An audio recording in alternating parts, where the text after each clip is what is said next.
Hello students, इस video में आज हम देखेंगे हमारा बीएससी फर्स्ट ईयर के पेपर एनालिटिकल केमिस्ट्री के अंदर जो हमारी यूनिट नंबर 2 चल रही थी, जिसमें हमने इसके पहले वाली वीडियो में त्रुटियों का वर्गीकरण वाला टॉपिक देख लिया था। और मैंने आपको बताया था कि त्रुटियों के वर्गीकरण के साथ एक क्वेश्चन और आता है, त्रुटियों को कम करने की विधि। यानी इस वीडियो में हम त्रुटियों को कैसे कम किया जाता है, यानी प्रैक्टिकल जब हम करते हैं तो त्रुटियों को किस तरह से कम कर सकते हैं, उसका आंसर देखेंगे जो कि एग्जाम में पूछा जाता है। तो फटाफट से स्टार्ट करते हैं। हेडिंग डालेंगे त्रुटियों को कम करना।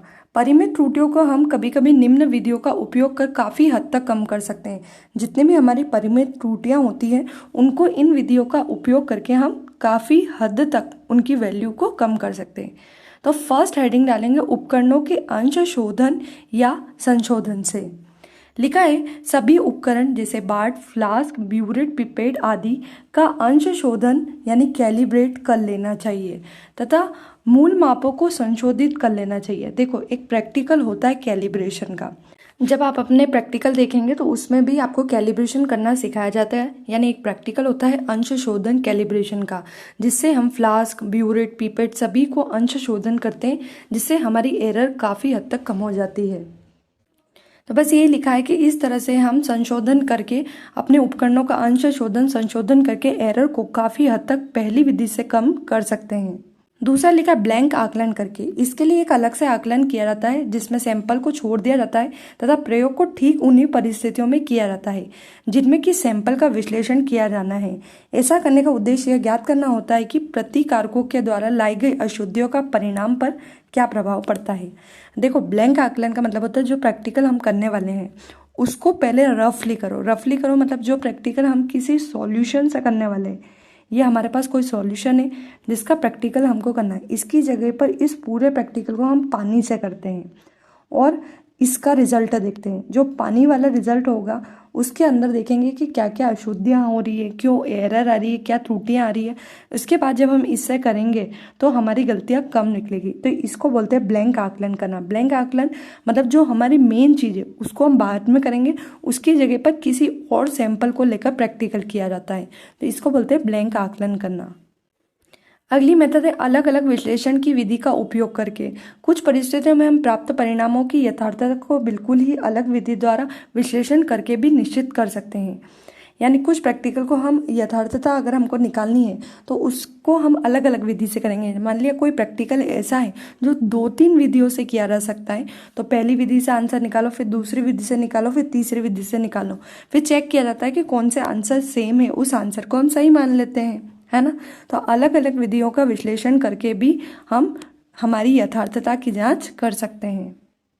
आगे लिखा अगर दोनों पूर्णतः विभिन्न विधियों द्वारा प्राप्त परिणाम एक जैसे आते हैं तो ये संभावना हो सकती है कि मान त्रुटि की अल्प सीमा में ठीक है।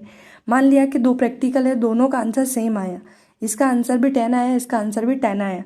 इसका मतलब हमारी जो एरर हुई है वो बहुत ही कम मात्रा में हुई है या हुई नहीं है, मतलब हमारा जो परिणाम है वो बिल्कुल सही है। तो अलग अलग विश्लेषण की विधि का उपयोग करके भी हमारी त्रुटियों को कम कर सकते हैं। देखो क्या लिखा है, मानक योग। जिस घटक का आकलन किया जा रहा है कि ज्ञात मात्रा को सैंपल में मिला दिया जाता है और फिर उसका विश्लेषण उस घटक की उपस्थिति संपूर्ण मात्रा के लिए किया जाता है। सैंपल में बिना घटक को मिलाए, घटक को मिलाने के बाद प्राप्त विश्लेषणों के परिणामों में जो अंतर आता है वह मिलाए गए घटक की मात्रा का उपलब्धि को प्रदर्शित करता है। इसमें क्या करना है देखना। देखो, एक घटक है जिसका प्रैक्टिकल आपको करना है, ठीक है। अब ये लिया हमने एक सैंपल। अब क्या करेंगे, ये जो सैंपल है हमारा, इससे प्रैक्टिकल करेंगे, ठीक है। उसके बाद इस घटक को इस सैंपल में मिलाएंगे, फिर प्रैक्टिकल करेंगे। यानी हमारे पास 2 रिजल्ट आएंगे। एक रिजल्ट हमारा कौन सा आया, जिसमें हमारा घटक नहीं था, केवल क्या था, सैंपल था।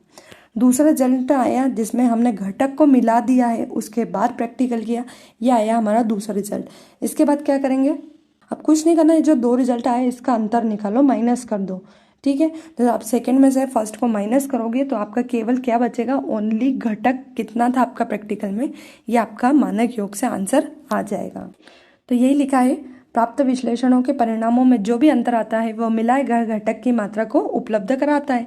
यानी दोनों के अंदर जो भी अंतर आया, जो डिफरेंस आया, उससे हमको पता चल जाता है कि हमारा जो घटक था वो कितना था। अगला है प्रवर्धन विधि। ऐसे आकलन जिनमें किसी पदार्थ की इतनी कम मात्रा को ज्ञात करना होता है कि उपलब्ध उपकरणों की सीमा के परे हो।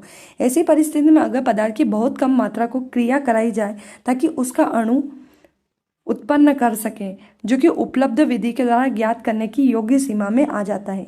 देखो, प्रवर्धन विधि वहाँ उपयोग में लाई जाती है जहाँ सैंपल बहुत छोटा होता है ना। अब इतना छोटा है कि जिससे हमारे पास जो उपलब्ध उपकरण है उसमें इसका प्रैक्टिकली नहीं हो पा रहा है क्योंकि बहुत छोटा है।